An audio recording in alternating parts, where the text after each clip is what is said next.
When most people think of the Ford Model T, they think of something small, rattly, a car for the masses. But there was a whole nother side to the Model T. I'm Chris Woodyard from USA Today, here at the Rolex Monterey Motorsports Reunion at the Mazda Laguna Seca Raceway. And we have with us, tell us your name. Ed Archer. From Hayward, California. And tell us about this car. It's a 1915 Ford, and it's based on a Model T Ford chassis, and it'll do over 100 miles an hour. And how did you ever get a Model T racer to do 100 miles an hour? Well, they did it in the old days, and so I just restored what was there, the remains. And how hard is it to drive a car like this? It's not like driving anything newer. I mean, it's a unique driving experience, and but it's just got a lot of different complications with the 2-speed transmission, a 3-speed selective gear, knowing the right gears to be in, and hanging on for dear life. It's the hanging on for dear life part that scares most people, I imagine. Yeah. What did it take to restore this car and keep this car going?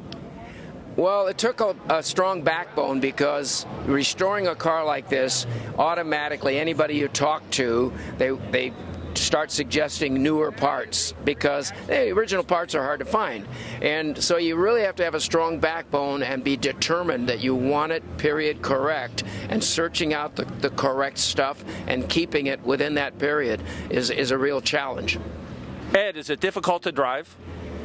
It really is a lot of fun to drive. It's difficult if you're not really into it and you expect a modern driving experience. It's really difficult.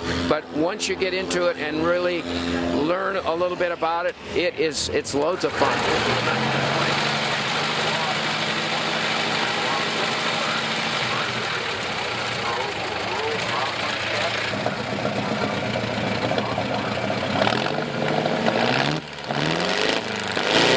And what's the big appeal of this age? Why do you are so drawn to very early auto racing?